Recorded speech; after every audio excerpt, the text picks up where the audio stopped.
Okay students, next हमारे पास आता है बीसीसी यूनिट सेल। अब पहले मैं बीसीसी एक बार फिर से बता देता हूँ आपको। बीसीसी क्या है? Body centred cubic unit cell.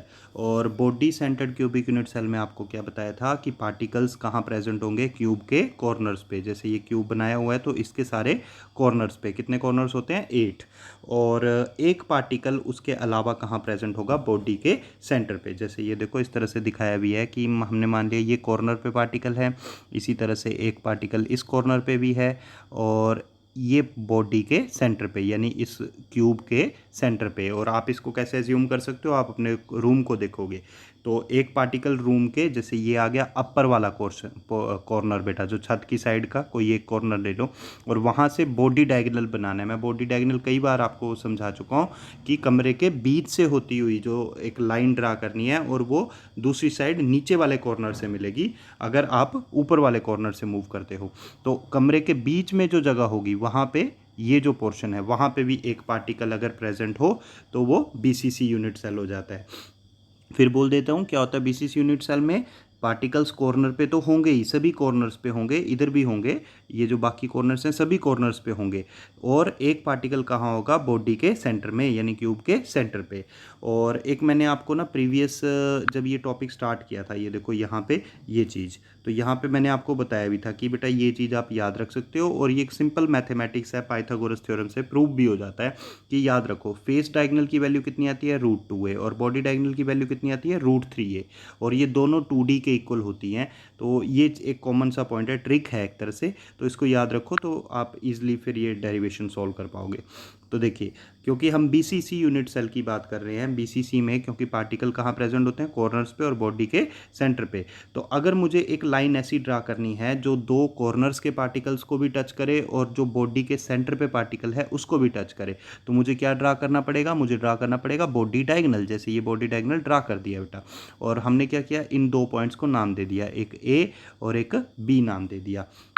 तो अब देखो इसमें एक बात समझो कि ये जो ए पे पार्टिकल है, ये पार्टिकल मान लो इस तरह से आ गया, इसी तरह से ये जो बी पे पार्टिकल है ये पार्टिकल इस तरह से आ गया। नेचुरली स्फेरिकल होता है, आप ऐसे मान लो।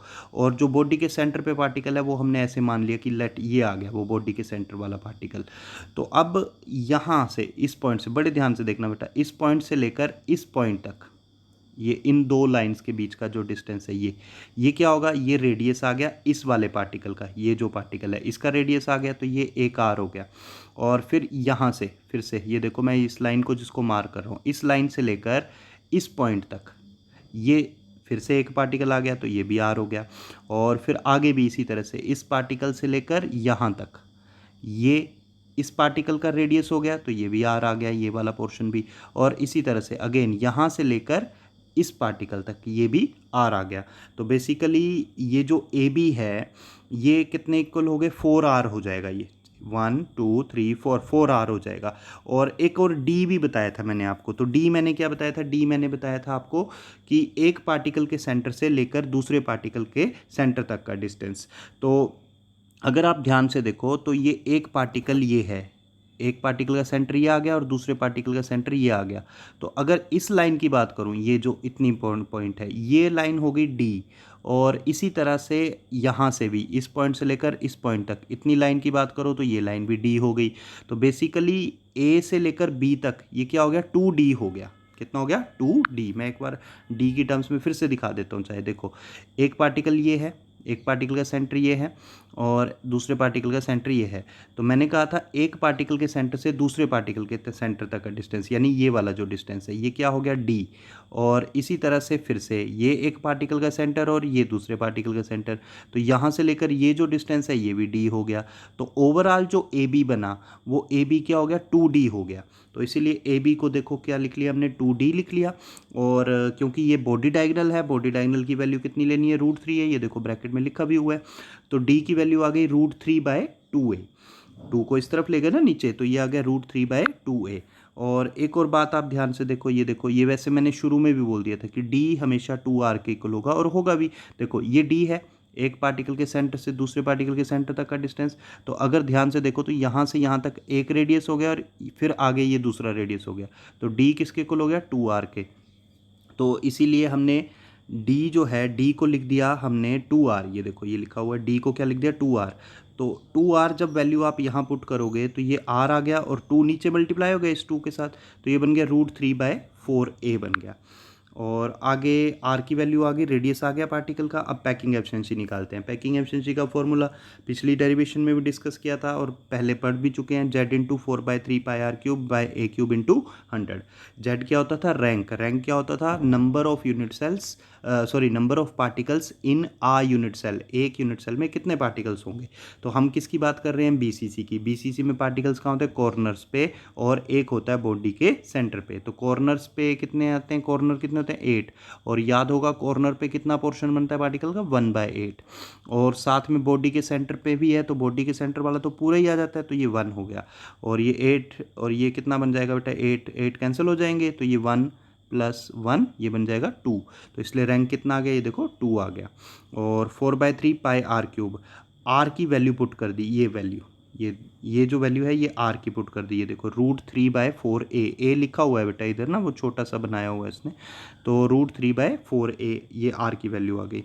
अब क्या होगा, अब ये √3/4 का होल क्यूब है और नीचे a³ है, तो √3/4 a का होल क्यूब है, तो a³ और a³ तो कट जाएंगे, तो बाकी सिर्फ नंबर बच जाएंगे। और इन सबको सोल्व करोगे तो आपकी पैकिंग एफिशिएंसी कितनी आ जाएगी, बीसीसी के केस में 68%। और मैंने ये एससीसी के केस में भी आपको कहा था कि ये आपको याद ही करनी है, जैसे से ये 1 मार्क्स में भी पूछ ली जाती है कितनी होती है, तो याद करनी है। तो आपको डेरिवेशन आती है तो इसको कैलकुलेशन करने की ज़रूरत नहीं है। और अगर आप सिर्फ अपनी श्योरिटी के लिए करना चाहते हो कि आपको डाउट है कि आएगा नहीं आएगा, वो कर सकते हो आप, पर वैसे ये 68% आएगा, इसको याद रख सकते हो। डायरेक्ट वैल्यू करके आप डेरिवेशन कंप्लीट कर सकते हो अपनी। अच्छा नेक्स्ट देखिए, नेक्स्ट इसी तरह से एफसीसी यूनिट सेल पे आ जाते हैं। एफसीसी का दूसरा नाम सीसीपी भी होता है, यानी क्यूबिक क्लोज पैकिंग या face centred cubic unit cell की बात हो रही है। तो FCC face centred cubic unit cell. अब फेस सेंटर्ड में क्या बताया था कि कॉर्नर्स पे, सभी कॉर्नर्स पे पार्टिकल होंगे। अब कॉर्नर्स कितने हैं बेटा क्यूब में, ये क्यूब बनाया भी है और बाकी अपने रूम को भी देखो, तो कितने कॉर्नर्स हैं 8, तो कॉर्नर्स पे तो आ ही गए, यानी 8 कॉर्नर्स पे पार्टिकल आ गया। और दूसरा फेस सेंटर, नाम से ही पता चलता है फेस, यानी दूसरा कहाँ होंगे पार्टिकल, हर एक फेस के सेंटर पे, यानी जितने फेसेस हैं उन सब के सेंटर पे। तो रूम में कितने फेसेस हैं, कई बार बता दिए बेटा, दीवारें गिन लो, और छत और फ्लोर भी गिनना है। तो फिर आपने कितनी फेसेस हो गए, हमारे पास 6 हो गए। तो इस तरह से 6 फेसेस और 8 कॉर्नर्स होते हैं। तो चलो अब इसमें क्या है, इसमें आपने जैसे अपनी, आप सिंपल फेस देख रहे हो ना, अगर फेस तो बेटा छत को देख लो। अब छत के कॉर्नर्स पे तो सभी पे पार्टिकल हैं और एक पार्टिकल फेस के सेंटर पे भी है। जैसे आप एज्यूम कर सकते हो कि आपके नेचुरली घर की छत पे पंखा लगा होगा, तो वो पंखा जो है वो मोस्टली कमरे के बीच में ही लगा होगा, तो वो फेस के बीच में आ गया एक पार्टिकल। अब आपने डायगोनल ड्रा करना है जो एक कॉर्नर और दूसरे कॉर्नर को जोड़े और फेस के पार्टिकल, यानी फेस के बीच में, दीवार के बीच में जो पार्टिकल है जैसे फैन, तो उसके बीच से होता हुआ जाए।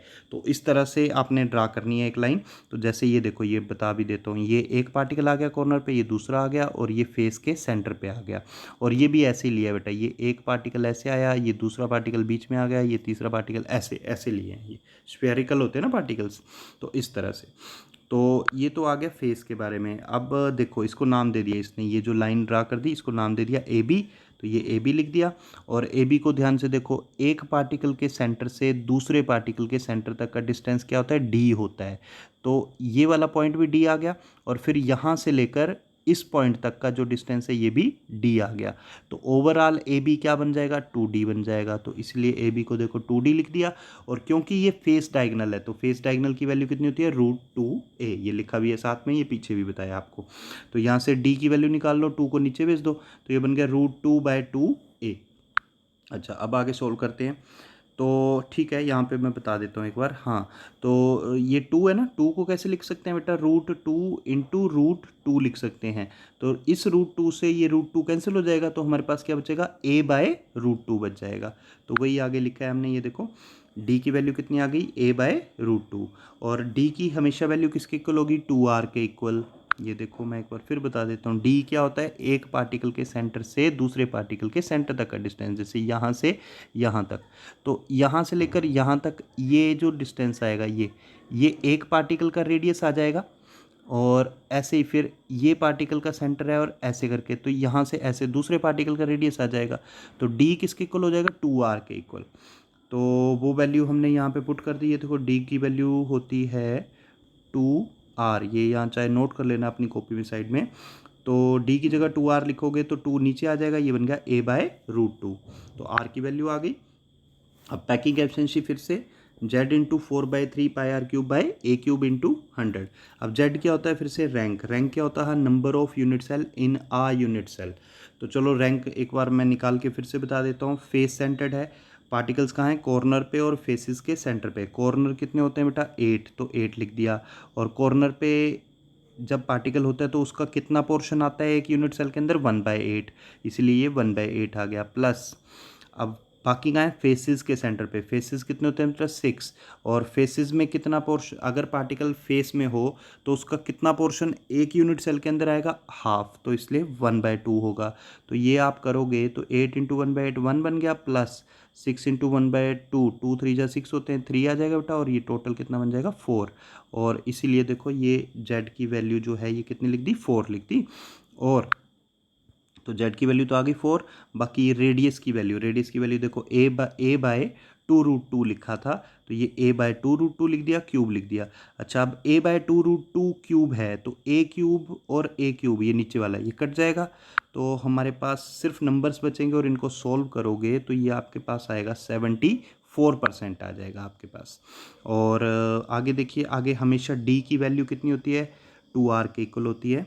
तो ये डेरिवेशंस थी। अच्छा इनको ना कोई न्यूमेरिकल्स आते हैं जिसमें डी निकालना होता है या रेडियस निकालना होता है, वो बोल देता है जी एफसीसी है, तो एफसीसी है तो वो कहता है कि रेडियस निकालो। तो ऐसे केसेस में क्या करना होता है, हमने ये फॉर्मूले याद रखने पड़ते हैं जो आपने ये पढ़े ना। जैसे ये देखो मैं एक बार बता देता हूँ, जैसे सिंपल क्यूबिक में आपके पास ये आया, डी जो है वो ए के इक्वल आया। इसी तरह से बीसीसी में जो है वो डी किसके इक्वल आया, √3/2 ए के इक्वल आया। और इसी तरह से एफसीसी में जो डी है वो किसके इक्वल आया, a√2 के। ये याद भी रखना पड़ता है। तो इसको याद रखने का सबसे सिंपल तरीका क्या है, ये एक ट्रिक बताई हुई है मैंने, कि एससीसी में तो d की वैल्यू रखो याद a होता है, एफसीसी में sin 45 की वैल्यू दिमाग में उठाओ। sin 45 आप सारे मैथ्स पढ़ते हो तो क्या होती है, 1/√2। तो 1/√2 लिखो ना, और a लगा दो साथ में बस। और बीसीसी जो है, बीसीसी में sin 60 वैल्यू याद रखो। sin 60 वैल्यू हमारे पास होती है √3/2, तो ये √3/2 आ गया, और a साथ में लगाना है आपने। तो ये इस तरह से d की वैल्यूज याद हो जाएंगी। एससीसी में तो सिंपल d a के बराबर लिख देना। एफसीसी का क्वेश्चन आता है तो sin 45 याद रखना, यानी 1/√2 a। और बीसीसी आता है तो sin 60 याद रखना, यानी √3/2 a। और d हमेशा किसके इक्वल होता है, 2r के इक्वल होता है। तो इसीलिए अगर r की वैल्यू लिखनी है तो ये जो वैल्यूज है इनको 2 से डिवाइड कर दो। ये देखो a/2 आ गया, ये आ गया आपके पास a/2√2 आ गया, और ये आ गया आपके पास √3/4a बन जाएगा, 2 मल्टीप्लाई हो जाएगा ना। तो इस तरह से। और न्यूमेरिकल्स जब करने हैं तो ये √2 की वैल्यू भी याद रहनी चाहिए, कितनी होती है 1.414। √3 की वैल्यू कितनी होती है 1.732। 1.73 भी करोगे यूज़, वो भी हो जाएगा, उसी से काम चल जाएगा। तो ये है। और हमारे पास अब देखिए नेक्स्ट हमारे पास आता है calculation of density of unit cell. तो डेंसिटी का फॉर्मूला क्या होता है, मास बाय वॉल्यूम। तो वही लिखा हमने, पर क्योंकि डेंसिटी यूनिट सेल की निकाल रहे हैं इसलिए मास भी यूनिट सेल का निकालेंगे और वॉल्यूम भी यूनिट सेल का लिखेंगे। तो ये आ गई डेंसिटी बेटा। अब मास देखो पूरे यूनिट सेल का, तो यूनिट सेल का जो मास है वो किससे बनेगा, पार्टिकल से बनेगा या खाली जगह से बनेगा। तो खाली जगह से थोड़े ना बनेगा बेटा, मास किससे बनेगा, पार्टिकल से। तो इसीलिए यूनिट सेल का मास जो है वो जितने पार्टिकल्स हैं उनके मास के इक्वल होगा।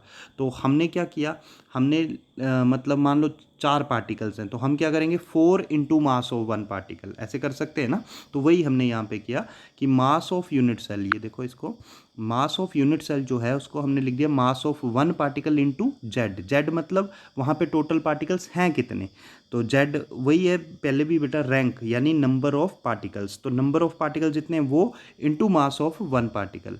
और वॉल्यूम ऑफ यूनिट सेल, अब यूनिट सेल क्या लेना है, क्यूब लेना है, कई बार बता चुका हूँ। तो क्यूब का वॉल्यूम कितना होता है, a क्यूब। तो हमारे पास फॉर्मूला बन गया, ये देखो हमारे पास फॉर्मूला बन गया d equals to Z into mass of 1 particle by a cube. और ये हमारे पास मास ऑफ वन पार्टिकल के लिए कैसे लिखेंगे, मोल कंसेप्ट लगाएंगे हम यहाँ पे, और हमारे पास आ जाएगा ये Z D equal to Z into M. M क्या है, molecular mass, divided by A cube into N A. अच्छा, यहाँ पे ये कैसे आया है वो मैं समझाता हूँ। और ये देखो, पहले तो ये आया फ्रॉम मोल कंसेप्ट। ये देखो, मोल कंसेप्ट से इसने कहा कि जब हमारे पास बेसिकली फॉर्मूला क्या होता है, हमारे पास फॉर्मूला होता है, ये आगे भी बताया होगा, हाँ ये आगे है फॉर्मूला लिखा हुआ, पर चलो मैं ये समझा देता हूँ। देखो, मास ऑफ वन पार्टिकल की जगह क्या वैल्यू आ गई है, m बाय एन ए। ये कैसे आई वो समझा देता हूँ। तो हमारे पास मोल कंसेप्ट में एक फॉर्मूला होता था, +1 में भी सिखाया था, W/m equals to n by N A. ये फॉर्मूला लगाया बेटा हमने। और हमने क्या किया यहाँ पे, मैं एक बार देखो, ये लिखा W/m equals to n by N A, ये फॉर्मूला लिखा, इसको नोट कर लेना आप साइड में। ये फॉर्मूला लगाया। W क्या होता है, गिवन मास होता है, M क्या होता है, मोलिकुलर मास होता है, और N क्या होता है, हमारे पास N होता है नंबर ऑफ पार्टिकल्स। तो और एन ए क्या होता है, एवोगैड्रो नंबर होता है हमारे पास। तो अब हमने मास किसका निकालना है, वन पार्टिकल का निकालना है। तो वन पार्टिकल का जो मास है, यानी एन की वैल्यू पुट कर दो 1। तो एन की वैल्यू पुट कर दोगे 1, तो आपके पास मास निकालना है डब्ल्यू, यानी तो डब्ल्यू की वैल्यू कितनी आ जाएगी, देखो एन तो 1 हो गया, एम इस तरफ चला गया, तो ये बन गया m बाय एन ए। तो m बाय एन ए ये आ गया मास ऑफ वन पार्टिकल।